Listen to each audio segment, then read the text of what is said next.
আপনি 23 জন স্কোয়াডে ছিলেন। কোচ এই সময়ে আপনার সঙ্গে কয়বার ডেকে কথা বলেছে নিচ থেকে? একবারও কথা বলেনি। ধরেন আমি যখন সাফের ব্যাচগুলো গেছি তখন এর আগে আমার সাথে অনেক কথা হইতো, অনেক কথা বলতো, কিন্তু এখন আর কথা বলে না। আমার মনে হয় কেন জানি ইগনোর করে না। সাবজয়ী মেয়েদের সঙ্গে হেড কোচ পিটার বাটলারের দ্বন্দ্ব মিডিয়ায় আসে, কিন্তু দক্ষিণ এশিয়ার সেরা গোলকিপারের সঙ্গে হেড কোচ হাভিয়ার কাব্রেরা একটা গোটা সিরিজেই কথা বলে না। বাফুফে কি সেই খবর রাখে? কোচ অন্যান্যবার কথা বলে, এবার তো দেখি আমার সাথে কোনো কথাই হয়নি ক্যাবরার সাথে, বা ও আমাকে আলাদাভাবে কোনো কিছুই বলেনি। আনিসুর রহমান জিকো 2020 সালের 13 নভেম্বর বাংলাদেশের জার্সিতে অভিষেকের পর গোলপোস্টের নিচে দেয়াল হয়ে দাঁড়িয়ে বাঁচিয়েছেন বহু ম্যাচ, কিন্তু একটা অপ্রত্যাশিত ঘটনায় সব তোলপাড়, যেটা সবার জানা। এরপর এক সময়ের অটো চয়েস জিকোকে head coach Javier Cabrera 3 number goalkeeper মনে করে প্রকাশ্যে গণমাধ্যমে বলেছেন। শেষ ভুটান সিরিজে তো দলেই রাখেননি। আপনি কি ফিজিক্যালি সম্পূর্ণ ফিট আছেন? আমি একটা টিমের সাথে আছি, বসুন্ধরা কিংসের সাথেও আছি, ন্যাশনাল টিমেও যাই। এখানে তো ফিটনেস ট্রেনার আছে এবং সবকিছু তো দেখি, তো গোলকিপার কোচ আছে। তো আমি যদি ফিট না হয়ে গেলে আমাকে ন্যাশনাল টিমে ডাকার দরকার, তাহলে আমার ক্লাবও রাখতো না।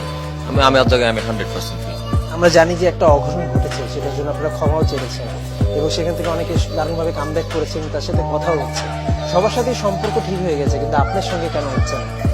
এটাই তো বুঝতেছি না আমি। অন্যরা সুযোগ পাইছে, খেলতেছে, আমি এখনো সুযোগ পাই নাই। বাংলাদেশ যখন মালদ্বীপের সঙ্গে খেলছিল প্রথম ম্যাচ, তখন অনেক ভক্তই মিতুলকে বলছিল যে জিকো জিকো বলে, আসলে তাকে খেপাচ্ছিল।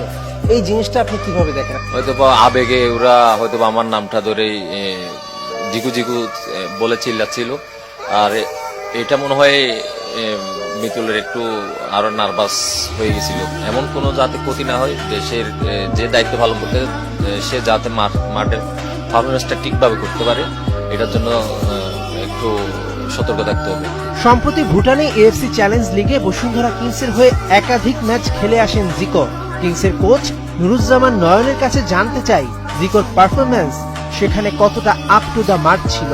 আপনি কি মনে করেন যে সে আসলে যোগ্য না? কারণ সম্প্রতি সে ভুটানে এএফসি চ্যালেঞ্জ লিগ খেলে এসেছে, সেখানে তার পারফরমেন্স কেমন ছিল?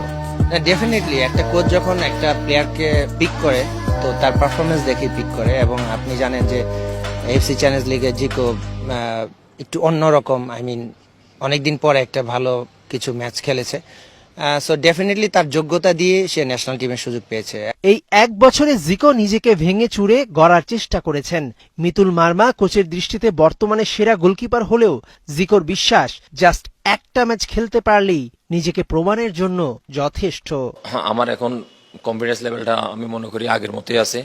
যদি আমি ম্যাচে খেলতে পারি ন্যাশনাল টিমে, আমি আমার 100%টা দিয়ে আমি আগের জায়গায় ফিরে আসবো। এরপর থেকে আমি তো আর তেমন মিডিয়াতে আসি না এবং সোশ্যাল মিডিয়াতে তেমন অ্যাক্টিভ ছিলাম না, তো নিজেকে নিয়ে কাজ করছি।